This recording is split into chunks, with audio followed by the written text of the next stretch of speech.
पहले तो हाउस का बजट की मीटिंग 11 बजे आज शुरू हुई और हमारे सभी पार्षदगण ने उसमें हिस्सा लिया और बजट के एक एक बिंदु के ऊपर पूरी डिस्कशन के साथ उसको पास किया गया कि किस तरीके से शहर को चलाया जाए।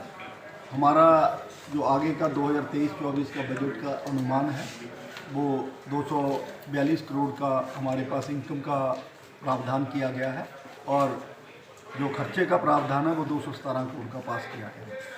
इसमें सबसे पहली बड़ी जो बात है 103 करोड़ रुपए अकेले हम शहर की डेवलपमेंट के ऊपर खर्च करने जा रहे हैं।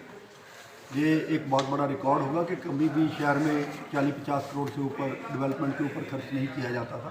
पहली बार हम 103 करोड़ रुपया शहर की डेवलपमेंट के ऊपर खर्च करने जा रहे हैं और शहर की जितनी भी ज़रूरतें हैं, चाहे वो बहुत सी जगह पर सड़क की रीकारपेटिंग की भी ज़रूरत थी, चाहे वो मेन रोड थी, चाहे इंडस्ट्रियल एरिया की सड़कें थी, उन सब पे अब अच्छी तरह से काम किया जा सकेगा। और सभी पार्षदों ने आज के पूरी की पूरी बजट की जितनी भी थी उसमें 2 अमेंडमेंट की गई है। एक जो हमारी इनकम का था उसके अंदर हमारी जो इंटरेस्ट की प्रोजेक्शन थी वो 9 करोड़ थी, उसको 11 करोड़ किया गया। और इसी तरह से जो हमारे रोड कट चार्जेस थे वो 3 करोड़ के प्रोजेक्ट किए गए थे, उसको 1 करोड़ का किया गया। ओवरऑल बजट वही 242 करोड़ का ही हमारा पास किया गया है और पूरे के पूरे बजट के अंदर और कोई अमेंडमेंट नहीं है। पर सब मुद्दों के ऊपर, चाहे हमारा लीगेसी बेस्ड का टेंडर था, चाहे हमारा डोर टू डोर था, सभी मुद्दों के ऊपर हमारे पार्षदगणों ने हमारे ऑफिसर्स के साथ पूरे की पूरी उसकी डिटेल सारी ली और 1.5 घंटे के करीब हमारी बजट की मीटिंग चली। और इससे ये पता लगता है कि हमारे सारे पार्षद बहुत जागरूक हैं और उन्होंने विभिन्न मुद्दों के ऊपर हमारे ऑफिसर्स से पूरे का पूरा जो नॉलेज चाहिए थी भी किस तरीके से पैसा आता है और कहाँ खर्च होता है, वो सारे का सारा हमारे ऑफिसर्स ने उनको दिया और उसके बाद बजट को पास कर दिया। उसके बाद जो हमारे शहर के विभिन्न मुद्दे थे एजेंडा के ऊपर, पहले हमारी ATR के ऊपर ही जो पीछे की मीटिंग हुई थी 30/9/2022 को, उसके ऊपर ATR के ऊपर थोड़ी बहस चली कि जो हमारी शहर की कॉलोनियाँ थी, राजीव इंदिरा कॉलोनियों के टेंडर पिछले बार हमारे ऑफिसर्स ने उसकी एडमिट अप्रूवल भी कर दी थी, टेक्निकल सेंक्शन भी हो चुकी थी, उसके बाद उसके टेंडर लगा दिए गए थे। पर उसके बाद जो हमारे नए ऑफिसर्स आए थे उन्होंने उन टेंडर्स को रोक दिया था। उसके ऊपर काफ़ी बहस करने के बाद हमारे कमिश्नर साहब ने उनको 7 दिन का आश्वासन दिया है कि 7 दिन के अंदर ये प्रॉब्लम हल की जाएगी, क्योंकि हमारे हाउस के द्वारा पास किया गया है जितनी भी कॉलोनियाँ हैं उनको और आशियाना सबको मूलभूत सुविधाएं सबको दी जाएँ। हम भी इससे सहमत हैं कि शहर के अंदर जितनी भी हमारी कॉलोनियाँ हैं इनको कम से कम हम जो मूलभूत सुविधाएं हैं, सड़क है, बिजली है, स्ट्रीट लाइट है, पानी है, वो उनको कम से कम जो मूलभूत सुविधाएं हैं, टॉयलेट्स हैं, वो हमें देने चाहिए।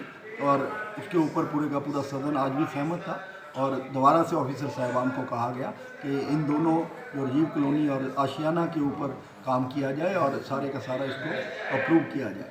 उसके बाद बहुत दिनों के बाद मीटिंग हुई और ये भी बजट मीटिंग के नाम से मीटिंग रखी है हाउस की। जहाँ तक बात बजट की है वो आम पब्लिक के लिए तो कुछ था नहीं, उसमें ना किसी वार्ड के लिए स्पेसिफाई किया गया था भी इस वार्ड का ये, इस वार्ड का ये, इस वार्ड का वो। बजट में ऐसा कुछ नहीं था, लेकिन बजट में त्रुटियाँ भी बहुत थी। बजट में एक्सपेंडिचर बड़े गलत थे जो हमने बताए भी, पूछे भी, लेकिन हमारे अफसरों ने कोई जवाब हमें नहीं दिया इस बात का। तो इस प्रकार से और जो एजेंडा था वो एजेंडा तो बिल्कुल ही फ्री बेकार एजेंडा था, जिसमें किसी भी वार्ड के लिए कोई भी काम नहीं था। पब्लिक ब्यूटिफिकेशन करनी है, नालों की ब्यूटिफिकेशन करनी है, या वो करना है वो करना है। अरे पहले मूलभूत सुविधाएं तो पब्लिक को दे दो, ब्यूटिफिकेशन तो होती रहेगी। बात ही नहीं करने दी। मैंने तो कल भी इनको एप्लीकेशन दी थी, उस एप्लीकेशन के बारे में मैंने मांग भी रखी थी इनसे, बहुत कुछ मांगा था मैंने इनसे कि मेरे को जो है ना अभी दे, आप इनका जवाब दे दें, इनकी सर्टिफिकेट कॉपियाँ दे दें। मेरे को वो कॉपियाँ भी उपलब्ध नहीं हुई। और मैं बताऊं कि इतने ज़बरदस्त गड़बड़ घोटाला है पूरे उसमें निगम में कि जिसके बारे में मैं कुछ नहीं कह सकता। इस तरह का कोई जो जनता से जुड़ा हुआ मुद्दा होना चाहिए, मेरे को एजेंडे में हमें किसी भी साथी को नज़र नहीं आया। और जबकि ये सरासर धक्काशाही और सरासर गलत है। हमने पहले भी मेयर महोदय को इस बात के लिए पहले भी हमने आगाह किया कि कोई भी एजेंडा बनाने से पहले एक प्री हाउस मीटिंग की जाए और 20 के 20 पार्षदों से उनके एरियाज़ की कोई भी समस्या, कोई भी विकास कार्य है उनके एरिया से ले लेना चाहिए। लेकिन हर बार अपनी सत्ता का उपयोग करते हुए और अपनी ज़बरदस्ती करते हुए हर बात हमारी अनदेखी करते हैं। और मैं आपके माध्यम से ये बात कहना चाहूँगा कि अगली हाउस की मीटिंग से पहले अगर यही रवैया इन लोगों का रहा तो हम अपनी जनता के साथ अपने हाउस में आएंगे और हम इनको इनका जो भी अपना ये झोतागाज दुरुपयोग है, अपने नशे में चूर है, उसको हम इनको जरूर उस चीज़ का सबक। बहुत सारे गलत है, जबकि हम 250 से ज़्यादा पहले भी हम आइटम्स जो हैं वो एजेंडा में पास कर चुके हैं। पास करने का मतलब ये है कि वो इम्प्लीमेंटेशन हो जानी चाहिए, लेकिन पता नहीं कहाँ वो अधिकारियों की कमी है या ऊपर हमारे जो आका इनके ऊपर बैठे हैं उनकी कमी है, किसी भी चीज़ पे इम्प्लीमेंटेशन नहीं हो। सलीम जी, 5 महीने